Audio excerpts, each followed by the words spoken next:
Welcome back to another Micro Reflections for the 21st Century, a collection of introspections to shift your daily perspective. And if you like these reflections, you can pick up a copy for yourself, or you can get it in the 90-day bundle. And if you really like how these are presented and how they're taught and how they're riffed on and picked apart, that rhymed, you can join our 12-week Microdosing Masterclass taught by world-class experts in the field of functional medicine, psychedelic integration, clinical psychotherapy, ethnobotany from a more of a sacred indigenous wisdom aspect. So you blend in a little bit of science, a little bit of wisdom, a little bit of spirituality, and psychological work in service to our spiritual development, and you're microdosing along the way to shift your perspective, and you're reading cool passages like this to help you get out of those ruts or the things that we thought were to be true and those outdated, archaic belief systems.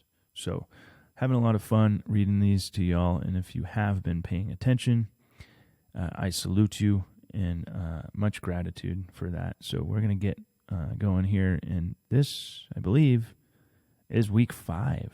Oh, we're getting up there. Week 5, the micro reflections.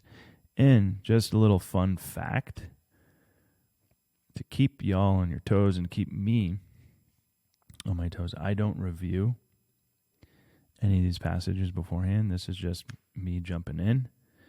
And even though I wrote these, they have a new meaning to me every time I read them, because maybe I've evolved, or maybe I haven't evolved, and maybe I needed to hear the words come out loud and present them in a way that gives them a little bit of sustenance and meaning. So I don't know what is behind this closed door of week 5, and neither do any of you, or maybe you do, and you have the book in front of you, and you're reading it already. But that's a good metaphor for life. We never know what's behind the closed door or the next moment, and we have to train ourselves to be in the present moment and not act out from something that may still be grabbing a hold of us from our past, or this future outcome that we've already made up in the merry-go-round of our mind. So good practice here. In week 5, pursue mindful action. Let nature take its course, and don't just say no. That's a little bit of fun on the DARE program. If anyone went to the DARE program, just say no. Nancy Reagan, war on drugs era. Don't just say no, say yes. And the reason why I'm going to start kind of riffing already, I would say just say yes for whatever is coming up in your microdosing practice. Resist the urge to follow what the mushroom is showing you. And even if it's like, I'm getting more creative, I'm focused, I'm concentrated, I have clarity, right? And I want to, be able to produce and write the blog and get a bunch of work done that you don't want to do anyway. So sit with that, welcome it, say yes to it. And if it is sadness or grief or irritability or restlessness or discontentment, sit with that too and feel it and understand it, right? Make friends with it, right? One of our customers says, I befriend my anxiety, and I give it a shape and a name and a color, and I talk to it. Another one of our customers says, when there's an intrusive thought coming through, she doesn't resist it. She welcomes it and brings it into her heart, and then lets it dissolve back into the ether. And just saying that makes me think of what the Chinese herbalists, Lao Tzu, would say, is that the heart is where the mind goes to rest. Think about that. So take the thing and put it into the heart and just put it at rest. So accepting what is present within us creates space for infinite possibilities. That kind of just sums up what I just said there. Just saying yes to whatever it is, allows us to breathe and observe while bringing awareness to whatever thought or emotion is arising. Don't just say no. Don't resist it, right? We went through this in another reading, is that depression is for people who don't know how to be sad. And why is that? Because people resist the sadness. They don't know how to be sad. So it turns into what? Depression, which is an overused term. Okay, that's not negating anyone that's clinically depressed or has chemical imbalances, but a lot of our depression that we think is depression is because we haven't given ourselves the chance to be sad. We're not good at it because we want everything to be happy, dandy, joyous, and free at all times, but that's just not how life works. So breathe and observe and bring awareness to whatever thought it is or emotion is rising. And this is a great practice to have while you're microdosing. So when that is arising within you, resist the urge to follow through with it. Sit with it, because that is what it means to be fully aware as a human being. And when we say no without observing, we begin to resist. I don't want to feel this way because I was supposed to feel this way. One of our customers reached out, and it was actually, we turned it into an email, and it was like, we're not experiencing the things we thought we were going to experience. That is grounded in expectations and maybe a little bit of selfish entitlement that things were supposed to be a certain way. And things will go wrong no matter what's happening. It's about accepting the limitations of nature in life. Oh, just love that one.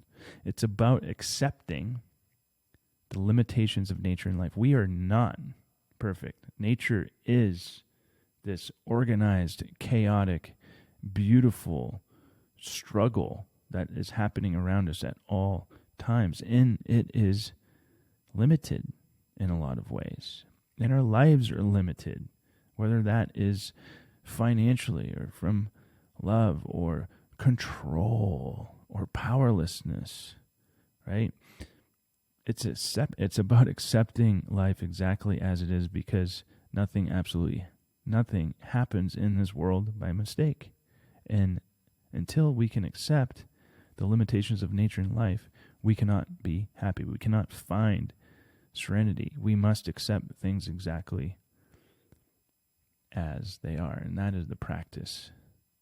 Of course, don't just say no. Pay attention to what may be resistance or avoidance. That's a big one for me even. Like, what am I avoiding? Usually when I am starting to get irritable or a little bit like cruddy, or like, I call it the jungle, it's just like, I feel like I'm like hacking my way through a jungle in life, right? Because I'm being conditional. I'm avoiding something. It might be a conversation. It might be a task. It might be that I only meditated for 15 minutes instead of 20 minutes, and I'm being hard on myself, or I didn't get out there and get some exercise. So pay attention to what may be resistance or avoidance. You don't have to kick and fight your way through it. I just talked about that. But you must face it with courage. So take a step back. Observe what is resistance or avoidance, because that is just being conditional. And as you all know, we live in an unconditional universe. So why not be unconditional with the universe's flow instead of being conditional to it, which turns into avoidance or resistance. And then it's like, what happens there? It's like, damn it. Now I have to kick and fight my way through it instead of just taking a step back and sitting with it. No one wants to sit with the uncomfortable stuff. But this is the practice, everybody, is to get introspective and into a journey of self-awareness, a 90-day journey back to you. And look who's showing up again, Maya Angelou. Courage is the most important of all the virtues, because without courage, you can't practice any other virtue consistently, right? Does anyone know the serenity prayer? Grant me the serenity to accept the things I cannot change, the courage to change the things I can, and the wisdom to know the difference. There's a difference there. We can't change other people, places, and things, right? We are powerless over that. But where do we have power? And courage. We can cultivate more courage. And having courage does not mean there is an absence of fear. Having courage means we just like plow through it and we go, false evidence appearing real. We don't need that anymore. So courage is the most important of all the virtues. And that is one of our brand pillars. And the 6 C's I've talked about is courage, creativity, clarity, consciousness, compassion, and communication. But courage is kind of the one that anchors it all down. So, you know what? Why don't, if anyone's listening to this, drop a line right now to support@medicineboxwellness.com and tell us a story about courage. And put courage in the subject line at support@medicineboxwellness.com. Our epic, amazing customer service ninja, Sean, will see that. He'll kick it over to me, and I would love to get you a free package of Mind's Eye introspection for being courageous enough to write to us about a courageous story of yours. Wink, wink. Pursue mindful action. Let nature take its course. And remember, don't just say no. Say yes